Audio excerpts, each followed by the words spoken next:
तो पाया कि पैसेंजर की कम और मेरी गलती ज्यादा। 2012 की दिवाली थी, धनतेरस से एक दिन पहले मैंने नौकरी ज्वाइन किया था। 18-233 इंदौर बिलासपुर नर्मदा एक्सप्रेस में मेरी पहली ड्यूटी लगी। जब ये काला कोट और ये कैप लगा के मैं टीसी रूम के लगे दीवार के शीशे पर खुद को देखा,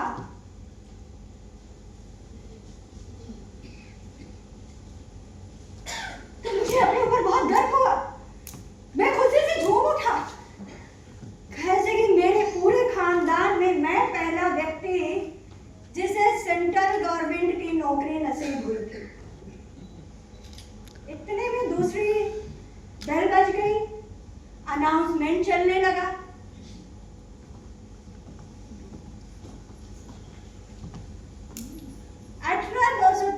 इंदौर बिलासपुर नर्मदा एक्सप्रेस जो कि अपने निर्धारित समय से ठीक 5 घंटे लेट चल रही थी, अब वो 1 घंटा पहले ही प्लेटफॉर्म नंबर 5 की जगह 7 पर आ चुकी है। यात्रीगण कृपया ध्यान दें और भागे। भागे लगा तो वह दिन रिटायर होने वाले सीनियर पीसी अवस्थी ने मुझको आशीर्वाद दिया। कहा संयोग है, अरे आज हम रिटायर हो रहे हैं और तुम नौकरी ज्वाइन कर रहा है। अरे लकी हामिद, इंदौर बिलासपुर नर्मदा एक्सप्रेस में पहली ड्यूटी, दिवाली का समय। अरे लक्ष्मी बरसेगी राज बिहारी लक्ष्मी।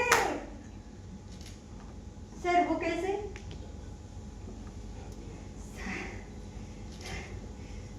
ससुर जी से 3 लाख रुपए लिया था सर। सबको खिलाया पिलाया सर, तब जाके मुझको ये टीसी की नौकरी मिली। सर कुछ गाइड कीजिए ना, फेस्टिव सीजन में एक बर्थ से अधिक कितना खींच सकता हूँ? अवस्थी जी फोन में खैनी दवाए। हाँ देखो, ये जो सारो खेल है राज बिहारी, पैसेंजर के साइकोलॉजी समझन का है। समझो जब किसी स्टेशन पर ट्रेन रुकती है तो जरूरतमंद पैसेंजर जो है वो टीसी के चारों तरफ मधुमक्खी की तरह भनभना जाते हैं। अब ऐसे में एक एक्सपीरियंस टीसी जो है वो कहता है, नो चलिए आइए, पूरी ट्रेन फुल चल रही है, कोई भी बस खाली नहीं है। अब बेचारे जो कम पैसे वाले लोग हैं, कम विल पावर वाले लोग हैं, वो पीछे हट जाए। अब बाकी जो बचेंगे वो फिर पीछे हो जाएंगे। अब तुम इनको और जोर जोर से डांटो, नो चलिए हटिए, पूरी ट्रेन फुल चल रही है, नो। बेचारे ऑर्डर के पीछे हट जाएंगे। बाकी जो बचेंगे वो फिर तुम्हारे पीछे लग जाएंगे। अब तुम इनको और जोर से डालो। अब जो बाकी बेचारे बचे हैं, कुछ ऐसे लोग होते हैं जो बड़े ही पॉजिटिव साइकोलॉजी के लोग होते हैं, जो समझते हैं कि इस दुनिया में असंभव कुछ भी नहीं है। वो लाख मना करने के बावजूद भी तुम्हारे साथ डिब्बे में चढ़ जाएंगे। बस तुम समझ लो, ये वही लोग हैं राज बिहारी, जिनकी जेब से लक्ष्मी जी निकल करके तुम्हारे घर आवन वाली है। दिवाली मनाओ।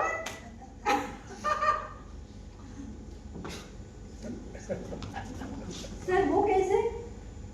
अरे राज बिहारी श्रीमती जी है बात पे।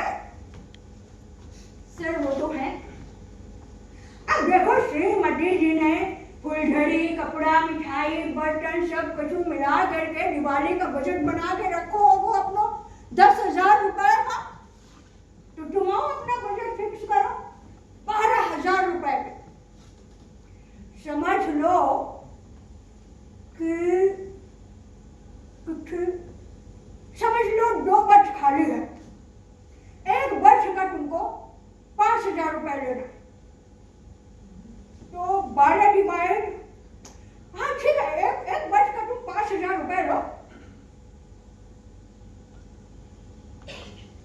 खुदा न खास अगर एको बर्थ खाली ना है सर, तब अब देखो क्या है राज बिहारी, ऐसे में जो है ये समझदार टीसी जो है वो अपने जरूरत और पैसेंजर के घर जाए के उतावलेपन के बीच एक बैलेंस बनाते हुए उचित निर्णय लेता है। इतने में दूसरी बेल बज गई।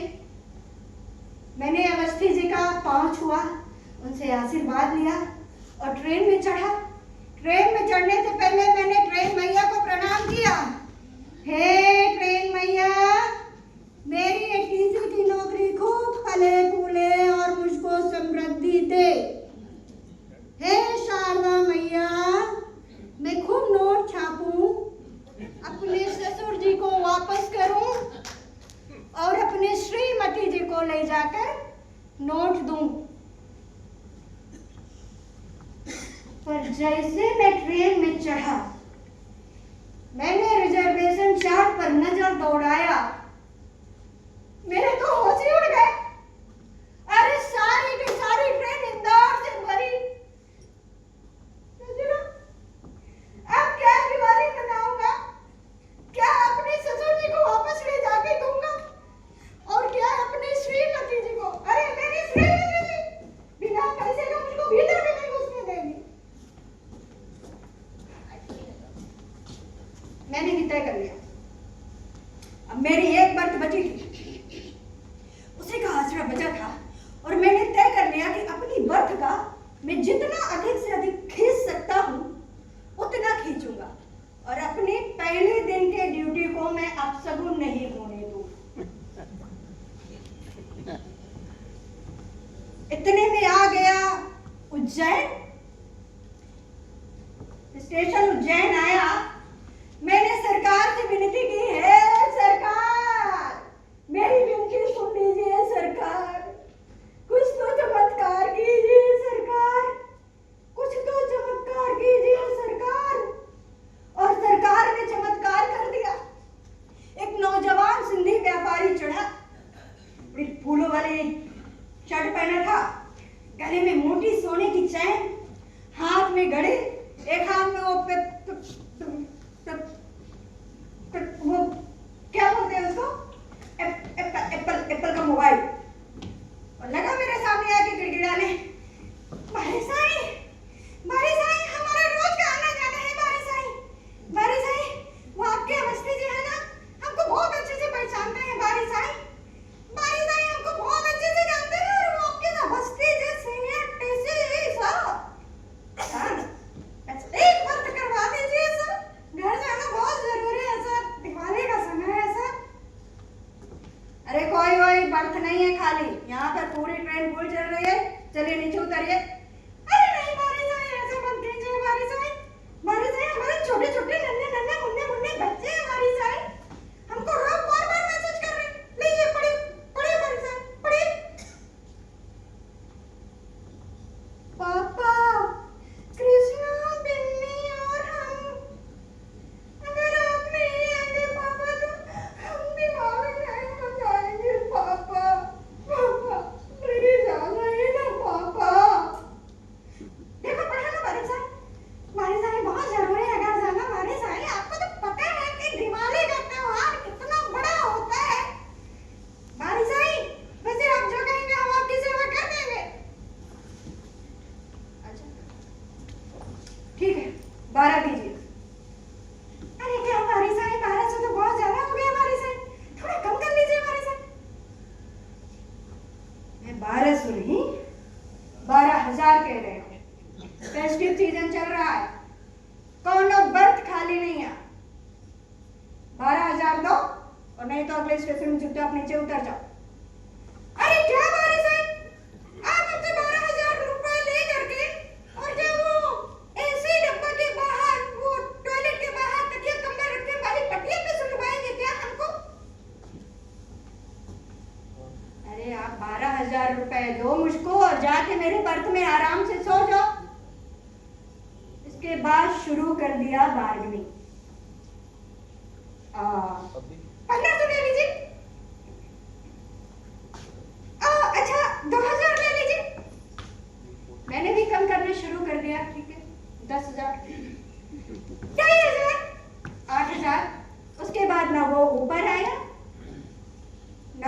नीचे गया, ना मैं ऊपर है, ना वो ऊपर गया, ना मैं नीचे आया। और वो हम दोनों के बीच में एक जोर की खटपट हो गई और वो ससुरा एक जोर का तमाचा मेरे कान में कर दिया। अबे साले, तुम्हारी है हिम्मत, ऑन ड्यूटी टीसी को तमाचा मार रहे हो? अबे साले, अभी बुलाता हूँ आरपीएफ को, कुटबा के साले जेल में बंद करवा दूंगा, सारी हैक निकल जाएगी। पता नहीं साले कहाँ के जाहिल कबाड़ चले आते हैं ट्रेन में चढ़ने, टिकट कटा के। अरे वो तुम हमको क्या जेल में डलवाओगे? अरे जेल में तो हम तुमको डलवाएंगे। रिश्वतखोर, एक वर्ष का तुमने 12,000 रुपए मांगा है। ये देखो, हमने तुम्हारा पूरा वीडियो रिकॉर्ड कर लिया। हमने तुम्हारा पूरा वीडियो रिकॉर्ड किया, अब तुमको हम बताते हैं। ये देखो। अबे साला, मेरा पूरा वीडियो रिकॉर्ड कर लिया, क्या करूं? मैं तो सूख गया। साला, नहीं भाई साहब, मुझको ब्लैकमेल करने लगा। अब मैं इस वीडियो का तुम्हारा रील बनाऊंगा, इसको मैं एफबी पे डालूंगा, इंस्टा पे डालूंगा, इसको वायरल कराऊंगा। अरे मीडिया को बुलाऊंगा, तुमको सस्पेंड करा दूंगा, अबे तुम्हारी नौकरी हड़प जाऊंगा। साला, आज ही ड्यूटी, आज ही सस्पेंड। भाई साहब, मैं हाथ जोड़ती हूँ भाई साहब, पाँव पड़ते हूँ भाई साहब, गलती हुई थी भाई साहब। वही वीडियो डिलीट कर दिया और जाके मोरे बर्थ में आराम से सो जा। अरे ऐसे कैसे वीडियो डिलीट कर दे? हाँ? पहले 10,000 रुपए दीजिए और वीडियो को डिलीट कर दीजिए। भाई साहब, आज ड्यूटी ज्वाइन की हूँ मैं, नहीं आया था पैसा भाई साहब, माफ कर दिया ना भाई साहब, माफ कर दिया।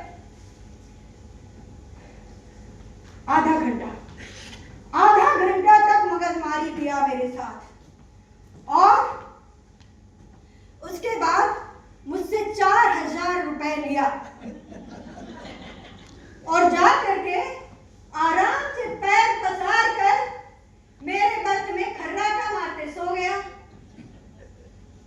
ससुराल में ठीक तेरे से एक दिन पहले 4,000 रुपए का बाजी हार के और वो टॉयलेट के बाहर तो वो तकिया कंबल रखे वाले पटिया में सोया।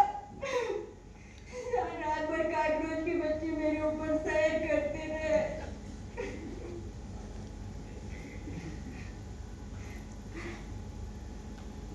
पर एक बात बताऊं मैं आप लोगों को, मुझको इस पिटाई का कोई दुख नहीं हुआ, कोई दुख नहीं हुआ। कैसे की गलती मेरी ही थी, मेरी ही गलती थी।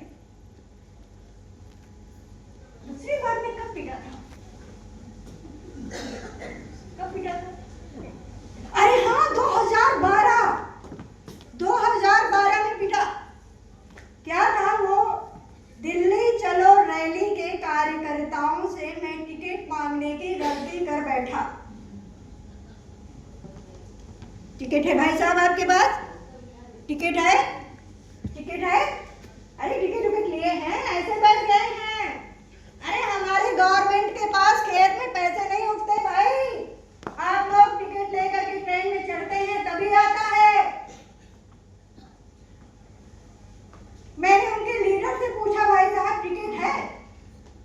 उनका लीडर बोला, अरे टीसी चाचा, ये जो भारतीय रेल है हमारी संपत्ति है, हम जब चाहें जहां चाहें जा सकते हैं, आ सकते हैं, हमारे लिए सारी फ्री सुविधाएं होती हैं। इतने में दूसरा आके बोला, अरे यहाँ टिकट नहीं है, चलिए आगे बढ़िए। तीसरा समझा के बोला, अरे रैली वालों से टिकट नहीं मांगा जाता है, चले जाइए दूसरे डब्बे में।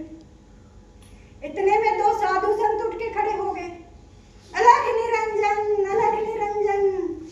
अरे हम धर्म संसद वाले लोग हैं, हमारे पास टिकट नहीं होती है, गवर्नमेंट हमारे लिए फ्री सुविधाएं देती है, तो आप हमसे टिकट कैसे पूछ सकते हैं?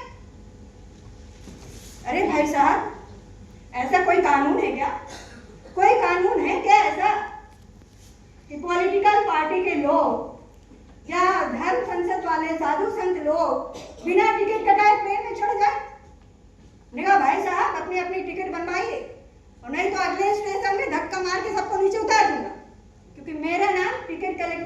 हंसी आ रही है।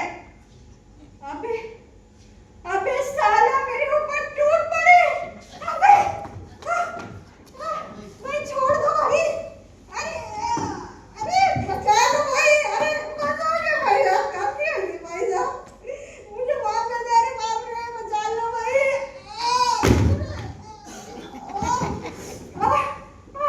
नहीं भाई साहब बचा लो, छोड़ दो भाई साहब, छोड़ दो भाई साहब, गलती हो गई। नहीं नहीं अब कभी टिकट नहीं पूछूंगा भाई साहब, बचाओगे भाई साहब। अरे अबे साला वो क्या, अरे वो साथ में अपने साधु संत भी मेरे सर पे कमंडल बजाए। चलो वो भी कमंडल बजाए। अरे वो तो गनीमत थी कि उन लोगों के हाथ में कोई त्रिशूल डंडा या भाला नहीं था, नहीं तो मेरा काम तमाम कर देते। अरे वो तो गनीमत थी कि मेरे अटेंडेंस वाले बच्चे आकर के मुझको बचा लिया, नहीं तो वो लोग मुझको मार कूट करके और चलती ट्रेन से नर्मदा के पुल में फेंकने के लिए बंद हो चुके थे। मुझको इस पिटाई का भी कोई दुख नहीं हुआ, कोई दुख नहीं हुआ। कहे से कि गलती इस दफा भी मेरी ही थी। अरे एक बार तो मेरे हाथ की हड्डियां ही तोड़ दिए थे। मैं जा रहा था पटना सुपरफास्ट, पटना सुपरफास्ट थी, ठंड का टाइम था। मैंने कहा भाई साहब टिकट टिकट है आपके पास? टिकट लिए हैं? आपका कितना नंबर है? टिकट है ना आपके पास?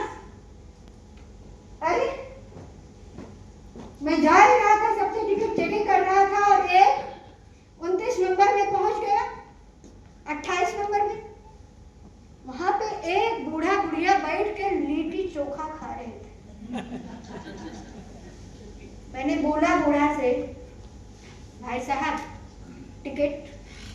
बूढ़ा बोला अरे टिकट नहीं है, चलिए आगे बढ़िए। अरे भाई साहब टिकट नहीं है तो टिकट बनवा ले। अरे कह रहे हैं ना कि टिकट नहीं है। अरे जो उखाड़ना है उखाड़ लीजिए। ससुर न जाने उस दिन मेरे अंदर भी कौन सा ईमानदारी का भूत सवार हो गया था।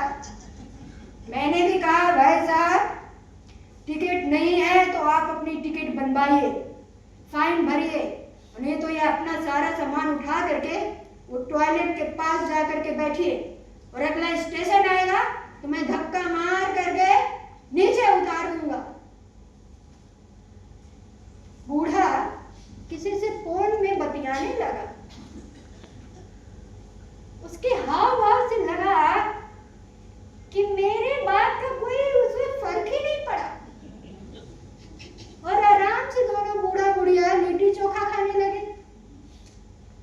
मैं टुकुर टुकुर देखते खड़ा हूं।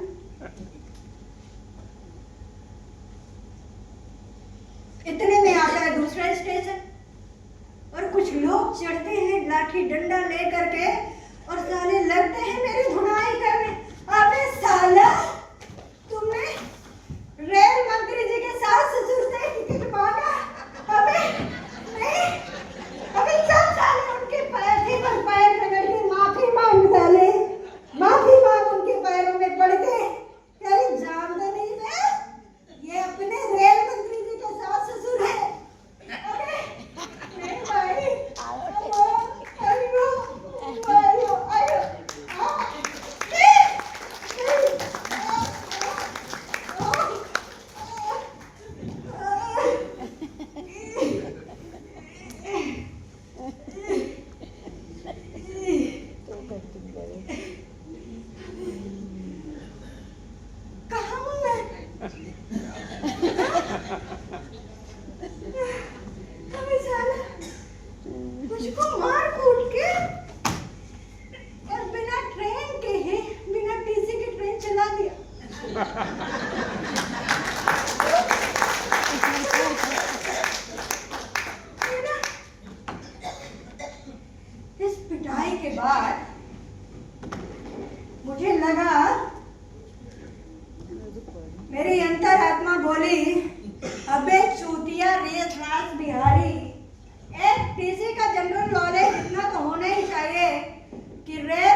चाचा चाची पूरे खानदान का नाम पता होना चाहिए।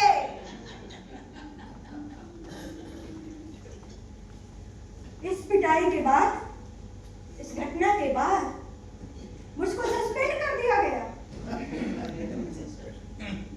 सस्पेंड कर दिया गया मुझको।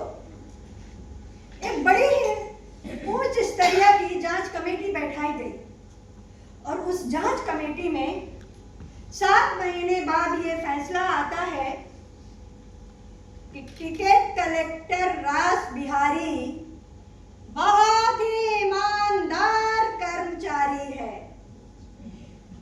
जो रेल मंत्री जी के रिश्तेदारों से भी टिकट पूछने की हिम्मत दिखाया। ऐसे ईमानदार कर्मचारी को इनाम मिलना चाहिए। ऐसे ईमानदार कर्मचारी को इनाम मिलना चाहिए। इसका टिकट कलेक्टर रास बिहारी का ट्रांसफर कटनी चिरमिरी लाइन में कर दिया जाए। कटनी चिरमिरी लाइन नहीं भाई, नहीं। कटनी चिरमिरी लाइन, अरे मौत का कुआं, गरम कढ़ाई जले जले मुझे लकड़ी जले मुझे, अरे सल्तनत, अरे वो किसकी, अरे वो चंगेज खान की सल्तनत, या उसे रावण की लंका भी कहा जा सकता है। रावण की लंका, अरे कटनी चिरमिरी लाइन, साला देश के सबसे अभागी टीसी का ट्रांसफर कटनी चिरमिरी लाइन में किया जाता है। चलो यहाँ की खासियत ये है, सबसे बेवकूफ जो पैसेंजर है वो टिकट ले करके ट्रेन में चढ़ जाता है और महा बेवकूफ टीसी जाके उससे टिकट पूछता है। अबे साला यहाँ भी पहले दिन मुझसे गलती हो गई। मैं जा रहा था यस 11 में। यस 11 में कुछ बाराती जा रहे थे, कुछ शोरगुल कर रहे थे। मैंने आया, भाई साहब टिकट दिखाइए। एक जगह वो क्या भंगड़ा क्या था, वो कुछ तो चल रहा था। आज मेरे यार की शादी है, आज मेरे यार की शादी है, आज मेरे यार की शादी है, मेरे दिलदार की शादी है, मेरे दिलदार की शादी है, आज मेरे यार की शादी है। लगता है जैसे सारे संसार की शादी है, आज मेरे यार की शादी है, आज मेरे यार की शादी है। अबे चुप, शांत हो जाइए। अबे साला ट्रेन नहीं, ऐसा लग रहा है जैसे आप लोगों ने पूरा ऐसे तमाशा मंडली बना करके रख लिया है। अरे भाई ये ट्रेन है, यहाँ पे पैसेंजर अच्छे लोग आकर के ट्रेन में चढ़ते हैं। ये आप लोगों का ये तमाशा मंडली नहीं चलेगा, शांत हो जाइए। एक साइड के बर्थ में सज्जन दाढ़ी बना रहे थे। मैंने कहा भाई साहब टिकट, बोले टिकट तो महेंद्र फूफा जी के पास है। ये महेंद्र फूफा जी कहाँ मिलेंगे? महेंद्र फूफा जी सीट नंबर 56 में मिलेंगे सर। सीट नंबर 56 में गया भाई, वहां मिली एक मोटी महिला, गपागप मूली के पराठे खाए जा रही थी। मैंने कहा बहन जी महेंद्र फूफा जी कहाँ हैं?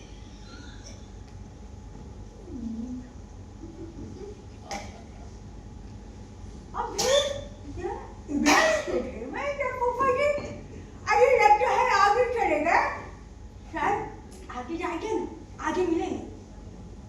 आगे गया, दूल्हे के कुछ दोस्त मूंगफली खा खा करके छिलका नीचे फेंक रहे थे और 3 पत्ती खेल रहे थे। मैंने कहा भाई साहब महेंद्र फूफा जी कहाँ हैं? बोले महेंद्र फूफा जी आगे हैं। मैं आगे गया, भाई साहब महेंद्र फूफा जी अरे कोई है यहाँ महेंद्र फूफा जी? कोई नहीं है।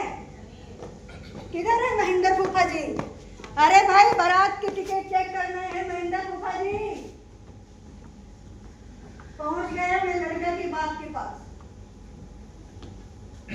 और लड़के के बाप मतलब दुल्हे के बाप उन्होंने मुझे सीधे पहुंचा दिया कहाँ?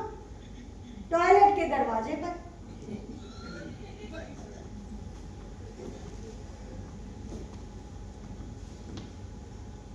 भाई साहब अरे बाहर निकलिए, टिकट चेक करनी है। अंदर से आवाज आई खांसते हुए,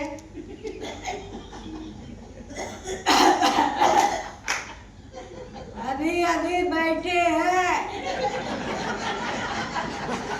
थोड़ा कड़क हो गया है। जैसे कोई देता है ऐसे बाहर से टकने को होता है, फिर से भीतर अटक जाता है। 5 मिनट वेट कीजिए श्रीमान जी, आते हैं। अब 5 का 10, 10 का 15 हो गया। मैं फिर से गया, मैंने कहा भाई साहब बाहर निकलिए, टिकट चेक करना है बारात की। इतने में टॉयलेट का दरवाजा खुलता है और एक हिंदी फिल्म के विलन की तरह चौड़े कंधे, बड़ी बड़ी मूछें, एक हाथ में सिगरेट और महेंद्र फूफा जी मेरे सामने आकर प्रकट हो जाते। मैंने कहा भाई साहब टिकट। महेंद्र फूफा जी एक बीड़ी का कसर मारे,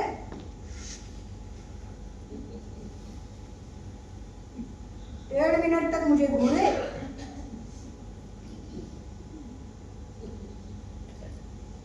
घूम गया। क्या घूम गया? अरे हमारा कम्बोर्ड के रास्ते बटुआ घूम गया। चलिए ट्रेनवा को रुकवा दीजिए, टिकट ढूंढना ही है तो चल के ढूंढेंगे, मिल जाएगा तो चेक कर लीजिएगा टिकट पर को। अरे ओए ओए, कोनो और का बैकूट बनाया। मोर नाम टिकट कलेक्टर रास बिहारी है। अपनी टिकट दिखाओ, पूरे बारात की टिकट चेक कराओ, फाइन मारो। नहीं तो ये बारात जो जा रही है ना शोरगुल करते हुए, दुल्हन के दरवाजे पहुंचने से पहले मैं इसको जेल में पहुंचा दूंगा। अबे फूफा जी ने आवाज लगाया, अरे ओ कल्लू पंडित ठकिया, आओ तो तेरे टीसी चाचा को टिकट चेक करना है, चेक करवा दो। अरे अरे भाई पूरी बारात, 1-2 नहीं पूरी बारात। अरे भाई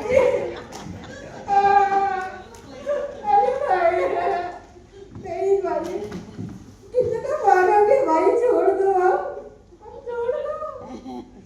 अरे मेरा हड्डी हड्डी टूट गया है भाई, नहीं।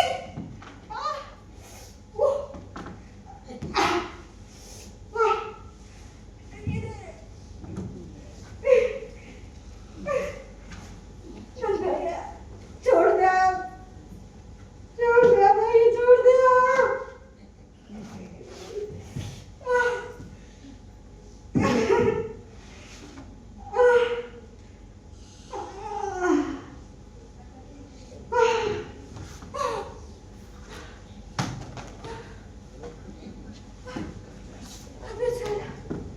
मुझको मार कूट के मुझको ऐसे खटखटिया स्टेशन में गिरा दिया। साला देखते नहीं कि मैं कोई टीसी हूँ, कोई टीसी हूँ।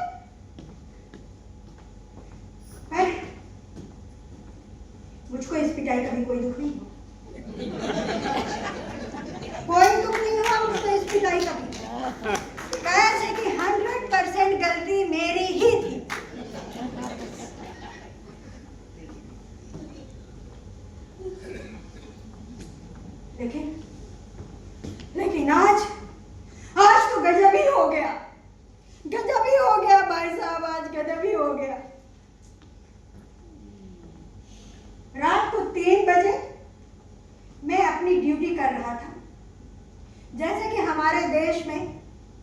किया जाता है।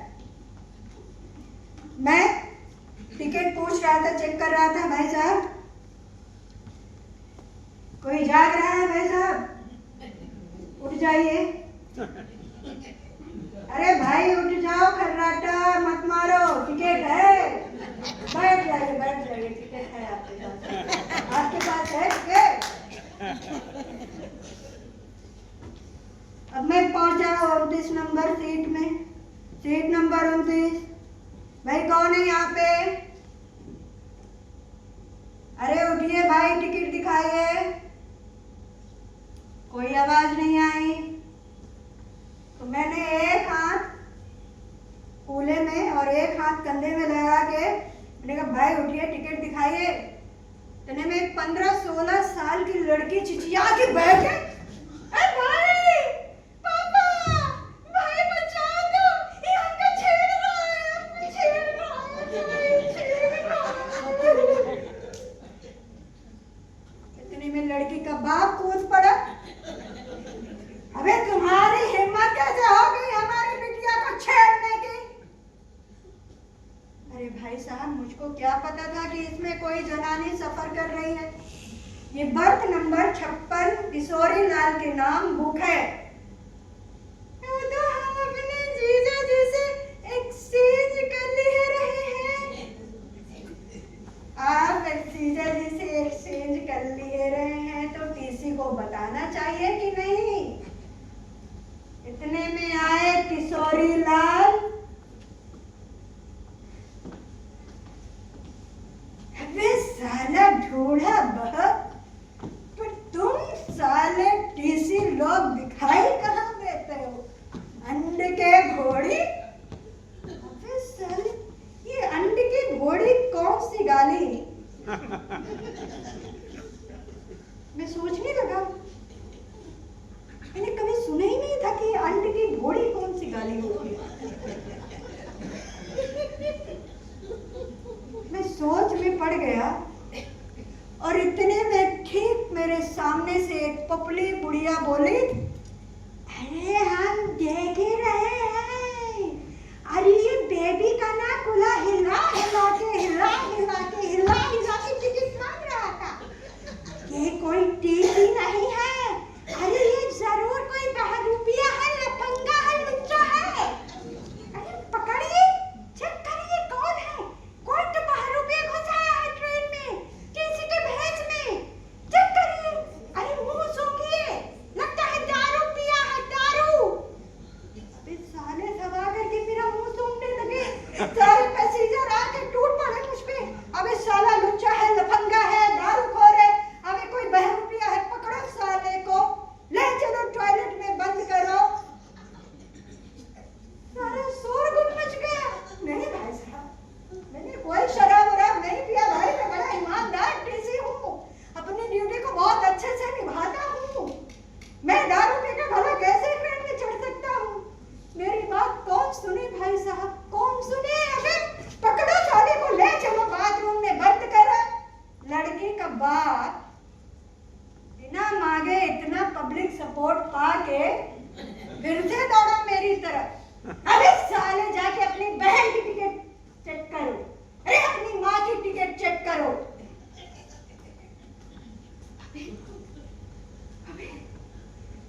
ट्रेन चला दिया।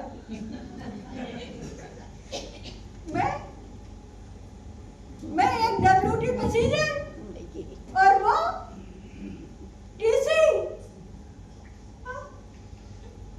आज मुझको बहुत दुख हो रहा है, बहुत दुख हो रहा है मुझको, क्योंकि मैंने अपनी बहुत ही ईमानदारी से ड्यूटी निभाई थी। देखिए, टिकट कलेक्टर राज बिहारी सब कुछ कर सकता है, सब कुछ कर सकता है, घूस ले सकता है, गाली गलौज कर सकता है, मार पीट सकता है, लेकिन लड़की नहीं छेड़ सकता, लड़की नहीं छेड़ सकता। उन्होंने मुझे कैरेक्टरलेस बना दिया।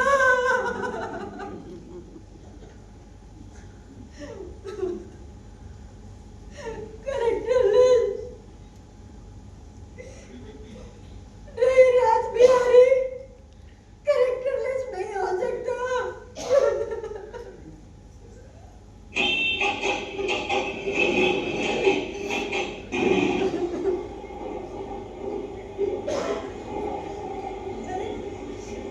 फिर से मेरी ड्यूटी का टाइम हो गया, ट्रेन आ गई है स्टेशन पे, चलता हूँ। सलाम, फिर मिलूंगा टिकट कलेक्टर।